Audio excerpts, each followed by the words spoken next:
Hi, good evening, everyone. I'm Ariane Aramburo. For the first time, we are hearing from the man who was inside the Wasilla Police Department's lobby when officers say a driver intentionally rammed his car into the building this week. Georgina Fernandez gets his firsthand account of what happened.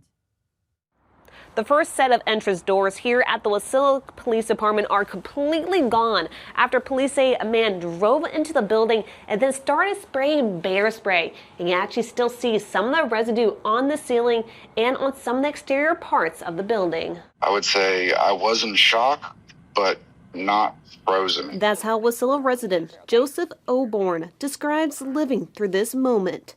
Caught in security camera, bear spray and all. And at first, it got all on me, and I was like, okay, I'm confused. If this is bear spray, shouldn't this be burning?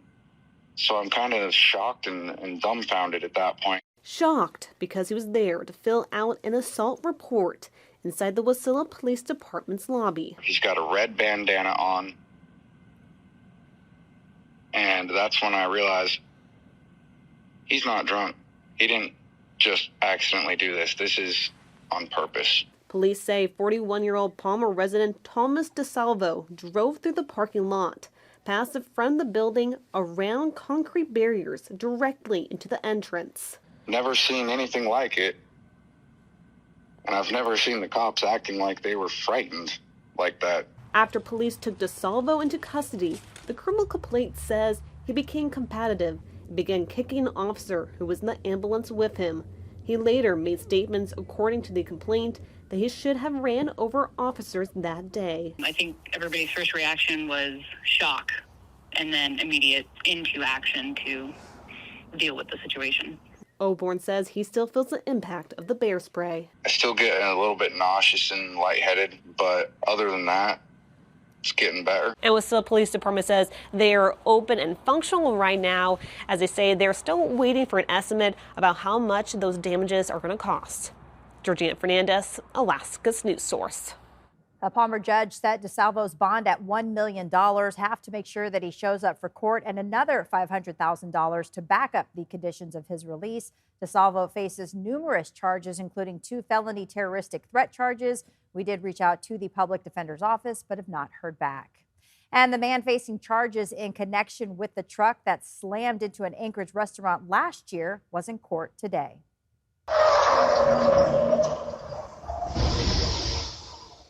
And that building is downtown's Pel'Meni. Police say it happened a little after 3 a.m. on April 20th last year. That's when a blue Dodge Ram slammed straight into the restaurant while going upwards of 80 miles an hour. By June of 2025, investigators identified Robert Miller as a suspect and a warrant was issued. He appeared in court today on charges tied to that crash and pleaded not guilty. Since the crash, Pel'Meni has rebuilt and reopened. And join us online for the very latest in political news. In today's edition of Alaska's Political Pipeline, Will Courtney details what we should expect as the legislative session winds down. He also takes a closer look at where the LNG debate stands and also what is still on the table for budgets. You can find it on our free streaming platforms, that is Apple TV, Roku, or Amazon Fire. Time now for a check of weather on your Friday. It is certainly a great day to be outside, and that is where we find Chief Meteorologist Melissa Fry joining us from Westchester Lagoon on Bike to Work Day, and you came out of the coat. Yes, the sun finally peeked out from behind those clouds, and it's finally warm enough to drop the coat. It feels great out here on this Friday night. This is more blue sky than we have seen in a while, and we're going to hold on to it as we head into the weekend. Take a look at those temperatures around town. We are seeing high temperatures that made it back into the mid-50s, but still holding on at those mid-50s, even a little warmer on the west side of town, 56 right now at the Camel Creek Science Center. Now we are holding on to that sunny sky all the way to Fairbanks, 58 degrees there, 54 in Palmer, and beautiful night in Juneau at 55. We do have relatively calm conditions tonight, but hey, an early heads up Saturday night into Sunday. You need to start preparing in Anchorage for strong winds. Breezy in town, gusts of 40 miles per hour, but for the Anchorage and Eagle River hillsides, we do already have a wind advisory in effect for wind gusts to 75 miles per hour. Those strong winds are also going to contribute to dangerous fire conditions through the Alaska Range, and we are still on flood watch with multiple ice jams that are forming both along the Yukon and along the Kuskokwim rivers. So continue to be safe out there. As we look ahead to the weekend, Saturday, we hold on to that sunshine, but we start to see that rain creeping in there on the Kenai Peninsula. And eventually we'll see just chances for those showers pushing into Anchorage and the valley. But I don't expect to see that until we get later into Sunday. We'll also bring back a little bit more cloud cover for us here in Anchorage as well, but those highs are holding in the mid-50s. Now here at Westchester, right along the bike path, we have seen hundreds of bike commuters enjoying the sunshine here this evening. And if you've ever thought, could I do that? What does that look like? Danny Tompkins gives us an up-close view on this annual Bike to Work Day. Every May, you made it! Woohoo! Anchorage comes alive on two wheels. Everybody is super helpful and friendly. For Amy Potter, this was her first time joining the pack. My tire was pretty flat this morning. Somebody was like, hey, and they had a bike pump and they helped me fill it up. So I think everybody is just really appreciative of everybody and looks out for other folks. Bike to Work Day is a pretty cool thing every year to see. No car needed, just a bike, a helmet, and a little excitement. Stations with free snacks and repairs spread across Anchorage made the ride even sweeter. The highlight of coming to get some great harvest bread this morning. Like this one. So we're just going to properly inflate these tires to make the bike more fun and more fast. Where service manager Timely Cox kept the wheels turning. We lube a lot of chains, but we're mostly inflating tires and making sure that the bikes are safe.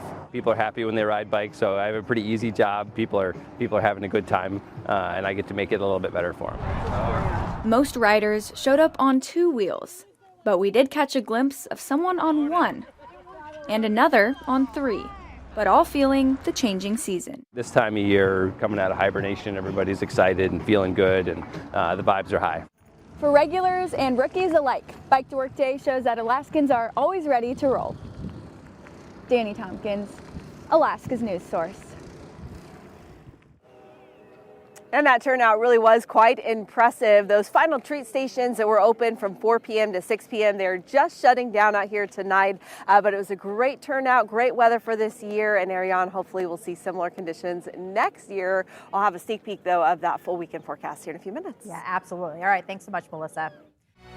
And back here on your news at 6, hope you're enjoying this great weather, but also who wouldn't like to see a little bit of color right about now? Well, you can check out one of the most colorful places in Anchorage.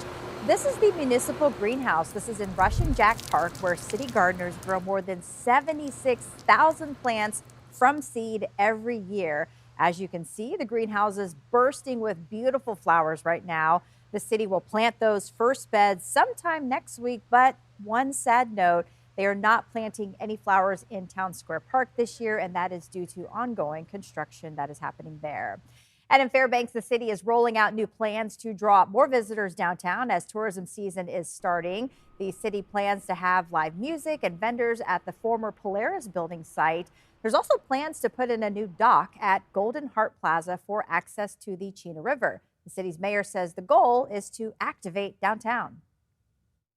We're starting a walking challenge between employers in the downtown core, so really as an encouragement to enjoy our wonderful parks and the downtown area, to walk together and to be more eyes on the street so we can all enjoy our space and be safe together. Some people are raising concerns about safety in downtown, and Fairbanks is also planning to make resources available to unhoused people in the area through peer support services. The mayor says security plans are being made for both day and night in the area. Thanks for listening. Click subscribe so you can get the latest podcast from Alaska's news source automatically. And stay up to date with breaking news and in-depth reporting available for free 24/7 with the Alaska's news source app.